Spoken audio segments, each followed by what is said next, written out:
ప్రభుత్వం ప్రజలకు ఆసరాగా ఉండాలి. ప్రభుత్వం ప్రజలకు భరోసానివ్వాలి. ప్రభుత్వం ప్రజలకు చేయూతనివ్వాలి. ఒక్క మాటలో చెప్పాలంటే ప్రజలు ఆశలకు అనుగుణంగా ప్రభుత్వం పనిచేయాలి. గత 5 ఏళ్లుగా రాష్ట్రంలో సాగుతోన్న పాలనపై, సంక్షేమాలపై అనంతపురం జిల్లా వాసుల అభిప్రాయం ఏంటో ఇప్పుడు తెలుసుకుందాం.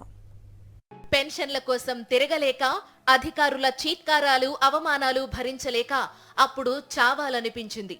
అలాంటి సమయంలో వైఎస్ జగన్ ప్రభుత్వం వచ్చింది. బతుకుపై ఆశ కలిగించిందంటున్నారు వృద్ధులు, దివ్యాంగులు. జగన్ సార్ దయ వల్ల చాలా బాగున్నాను. నాకు ఇది రాలేదనేది లేదు. పింఛన్ వస్తూ ఉంది, 18,000 ఇది వస్తూ ఉంది, చేత వస్తూ ఉంది సార్. బాగా తింటున్నాను, బాగున్నాను.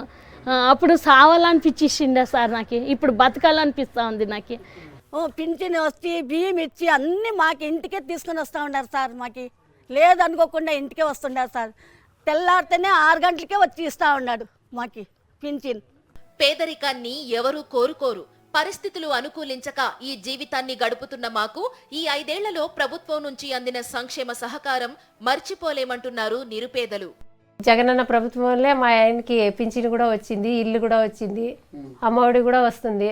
మాకు ఈ ఇల్లు లేకుండా దానికి మాకు సొంత ఇల్లు కళ ఉంది కాబట్టి సొంత ఇల్లు కట్టుకునే యోగతి మాకు చేసినాడు కాబట్టి మాకు చాలా సంతోషంగా ఉంది. మాకు అమ్మఒడి వస్తుంది, పింఛన్ వస్తుంది, మా నాన్నకి చేనేత మగ్గుంది, అదే అమౌంట్ వస్తుంది. ఇల్లు కట్టించుకున్నాము, అంత బాగా ఉంది. వాలంటీర్లు బాగున్నారు, మాకు అంత సంతోషము.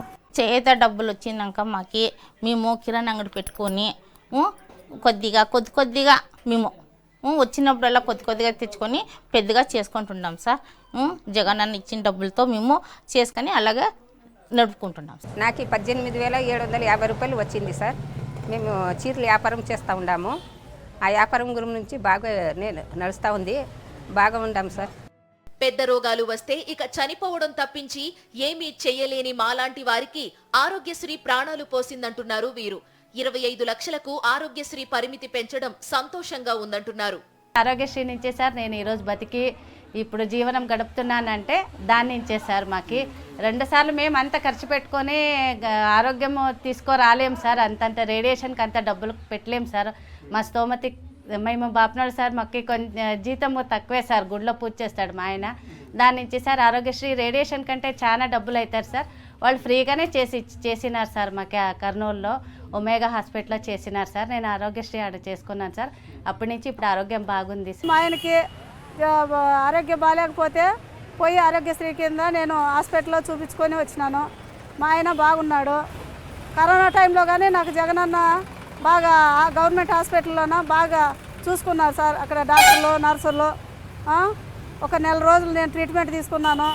ఆరోగ్యంగా ఇంటికి తిరిగి వచ్చేసాను సార్. నేను ఇచ్చిన మాట, ఇచ్చిన హామీని ప్రభుత్వం పరిపూర్ణంగా అమలు చేస్తోందనడానికి వీరి మాటలే సాక్ష్యాలుగా నిలుస్తున్నాయి.